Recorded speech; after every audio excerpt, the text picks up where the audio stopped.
ओम शांति। तो आज हम चिंतन करेंगे 18 जून 1971 की मुरली, जिसका टाइटल है बुद्धि की अलौकिक ट्रेन। ये मुरली हमारे ब्राह्मण जीवन में प्रैक्टिकल पॉइंट ऑफ व्यू से बहुत इंपॉर्टेंट है, क्योंकि हम जानते हैं सारे ज्ञान का जो सार है वो है अभ्यास, अभ्यास और अभ्यास। हम जितना भी ज्ञान लेते हैं, नॉलेज लेते हैं, उसको जब तक हम अभ्यास में परिवर्तन नहीं करेंगे तब तक हमारे ग्रोथ आगे नहीं हो सकती। इसलिए बाबा ने जो अंतिम समय का पेपर कहा है कि अचानक के लिए हमको एवर रेडी रहना है और उसके लिए चाहिए बहुत काल के अभ्यास। तो बाबा ने इस मुरली में अभ्यास के ऊपर काफी अटेंशन दिलवाई है। अगर इस मुरली को एक थीम के हिसाब से हम लेंगे तो बाबा के शिक्षा देने की अलग अलग तरीके होते हैं। तो आज की मुरली बाबा ने विशेष बच्चों को क्वेश्चन ही क्वेश्चन पूछे हैं। बहुत छोटी सी मुरली, लेकिन इसमें बाबा ने लगभग हमको 14 क्वेश्चन पूछे हैं। और जब बाबा क्वेश्चन पूछते हैं, इसका मतलब हमको डीप इंट्रोस्पेक्ट करना पड़ता है, खुद के अंदर झांक कर देखना पड़ता है, तभी जाकर के हमारे आगे ग्रोथ होती है। और इस मुरली का पहला लाइन और लास्ट लाइन पढ़ेंगे तो हमको पूरा मुरली का सारा पता चल जाएगा। तो बाबा स्टार्टिंग में कहते हैं, आवाज से परे रहना अच्छा लगता है, वह आवाज में रहना अच्छा लगता है। और बाबा जब मुरली समाप्त करते हैं, लास्ट लाइन है, जैसे वाणी में आना कितना सहज है, वैसे वाणी से परे जाना भी इतना सहज होना है। तो बाबा ने शुरुआत के लाइन में जो क्वेश्चन पूछे थे, अंत में उसका आंसर देकर के समाप्त किए हैं। How great teacher our Baba is. तो हम भी जो क्वेश्चन पूछे हैं आज सारा दिन उसके ऊपर इंट्रोस्पेक्ट करते रहेंगे और हम कहां पर पहुंचे हैं और कैसे आगे बढ़ेंगे, उसके लिए मनन चिंतन करेंगे। तो सुनते हैं। तो जैसे बाबा मुरली की शुरुआत कर रहे हैं कि आवाज से परे रहना अच्छा लगता है, वह आवाज में रहना चाहता है। नेक्स्ट क्वेश्चन, असली देश व असली स्वरूप में क्या आवाज है? तीसरा क्वेश्चन, जब अपने असली स्थिति में स्थित हो जाते हो, आवाज से परे स्थिति अच्छी लगती है? ऐसे प्रैक्टिस हर एक कर रहे हो? वही बाबा का प्रैक्टिस। बाबा कहते जब चाहें जैसे चाहें वही स्वरूप में स्थित हो जाओ। फिर बाबा के समझाने के तरीका क्या देखे, हर एक अव्यक्त मुरली में बाबा ने बहुत सारे एग्जाम्पल्स देते हैं, बहुत सारे मेटाफर्स देते हैं, उसके आधार पर हमको चलना है। बाबा आज एग्जाम्पल देते हैं योद्धे की। बाबा कहते जब वो योद्धे युद्ध के मैदान में रहते हैं तो सदा अलर्ट रहते हैं ना, कि ऑर्डर आया और वैसे ही करते जाते हैं। तो ऐसे बाबा हमको भी टाइटल देते हैं, हम है रूहानी वॉरियर्स। तो हमको भी ऐसे जब बाबा के डायरेक्शन मिले, उस हिसाब से हम स्वयं को स्थित कर सकते हैं। और क्यों कर सकते हैं?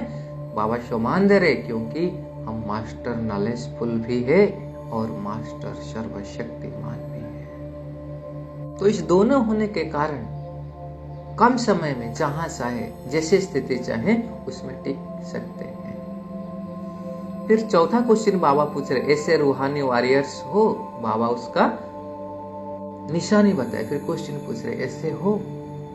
नेक्स्ट क्वेश्चन, अभी अभी कहा जाए परमधाम निवासी बन जाओ, तो ऐसे प्रैक्टिस है जो कहते ही इस देह से और देह के देश को भूल अशरीरी परमधाम निवासी बन जाओ। तो चले हम एक सेकंड के लिए परमधाम में स्थित हो जाए।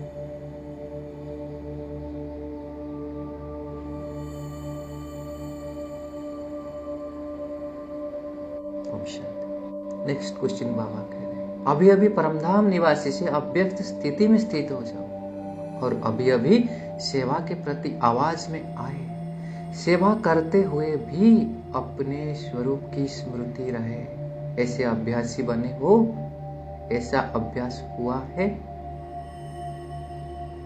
7th क्वेश्चन, जब परमनाम देवासी बनने चाहे तो परमनाम देवासी के बजाय बार बार आवाज में आ जाए, ऐसा अभ्यास तो नहीं करते हो? चेक करें। 8 क्वेश्चन। अपनी बुद्धि को जहां चाहो वहां 1 सेकंड से भी कम समय में लगा सकते हो। 1 सेकंड से भी कम क्या होता है जानते हैं? Microsecond, nanosecond, picosecond. बाबा कहते हैं 1 सेकंड से भी कम लगना चाहिए। ऐसा अभ्यास हुआ है? Next question. Master Almighty authority अपने को समझते हो? जब मास्टर अलमाइटी अथॉरिटी भी हो तो क्या अपने बुद्धि की लगन को अथॉरिटी से जहां चाहे वहां नहीं लगा सकते? बाबा करे अथॉरिटी हो गई तो क्या मुश्किल है? फिर बाबा एग्जाम्पल दे रहे, जैसे स्थूल कर्मेंद्रिय को जहां चाहो वहां लगा सकते हो। हाथ को ऊपर करना है तो ऊपर कर सकते हो, नीचे करना है तो नीचे कर सकते हो। तो बाबा करे क्योंकि मालिक हो ना तुम। ऐसे ही संकल्प को व बुद्धि को जहां लगाने चाहो वहां लगा सकते हो। इसी को ही ईश्वरीय अथॉरिटी कहा जाता है। अगर याद होगा तो हम 2 दिन पहले एक मुरली पढ़े थे जिसमें बाबा ने कहे थे रूहा। तो यही है ईश्वरीय अथॉरिटी, मतलब बुद्धि की लगन ऐसे ही सहज जहां चाहे वहां लगा सकते हैं। और बाबा कहते जो ऐसे अभ्यासी है उनको ही मास्टर सर्वशक्तिमान व मास्टर नॉलेजफुल कहा जाता है। फिर बाबा कहते हैं नॉलेजफुल का अर्थ ही है जिसको फुल नॉलेज हो कि इस समय क्या करना है, क्या नहीं करना है, इसी से क्या लाभ है और न करने से क्या हानि। बहुत इंपॉर्टेंट क्वेश्चन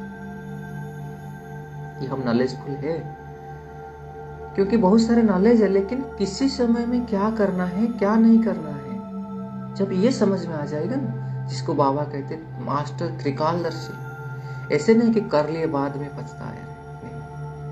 तो इसलिए बाबा कहते वो मास्टर नॉलेजफुल बन सकता है।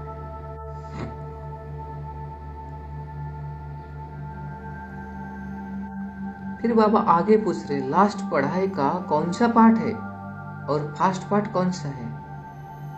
बहुत इंपॉर्टेंट। बाबा कह रहे फास्ट और लास्ट पार्ट यही अभ्यास है। फिर बाबा एग्जाम्पल दे रहे कि जैसे बच्चे का लौकिक जन्म होता है तो पहले पहले उनको एक शब्द याद दिलाया जाता है, वह सिखलाया जाता है ना। यहाँ भी अलौकिक जन्म लेते पहला शब्द क्या सिखा? बाप को याद करो। तो जन्म का पहला शब्द लौकिक का भी अलौकिक का भी वही याद रखना है। फिर बाबा कह रहे हैं यह मुश्किल हो सकता है क्या? क्यों मुश्किल लगता है? क्योंकि बाबा कहते हैं ड्रिल करने का अभ्यास नहीं डालते। यह है बुद्धि की ड्रिल। एक में भी जब हम ड्रिल करते तो पहले पहले क्या होता है? बहुत दर्द होता है, मुश्किल लगता है, लेकिन अभ्यासी बन जाते हैं वह फिर ड्रिल करने के सिवाय रह नहीं सकते। इसीलिए कहावत है कि सभी तरह की जो बदलाव है शुरू में मुश्किल, बीच में तकलीफ और बाद में अति सुंदर हो जाती है। लौकिक का कहावत है। इसलिए बाबा कहते हैं जब ड्रिल करेंगे पहले पहले मुश्किल लगेगा लेकिन वो अभ्यास ही बन जाएगा।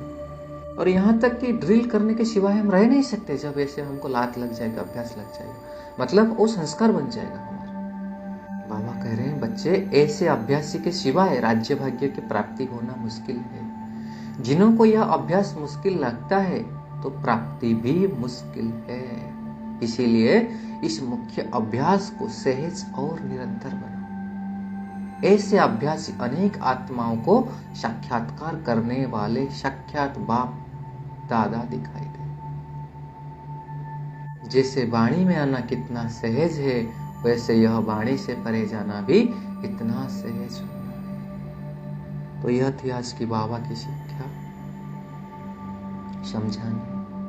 तो इसे हम और डीपली चिंतन करेंगे और आज से इसको हमारे जीवन में उतारते हैं। बस जो भी सुन रहे हैं, जो भी पढ़ रहे हैं, उसका अभ्यास अभ्यास और अभ्यास। और मोस्टली बाबा ने जो बताया ड्रिल, सेकंड में परमधाम निवासी, सेकंड में अव्यक्त बर्तन निवासी। तो इस ड्रिल को बार बार पांच स्वरूप का अभ्यास जितना करते जाएंगे उतना आगे बढ़ते जाएंगे। अच्छा, ओम शांति।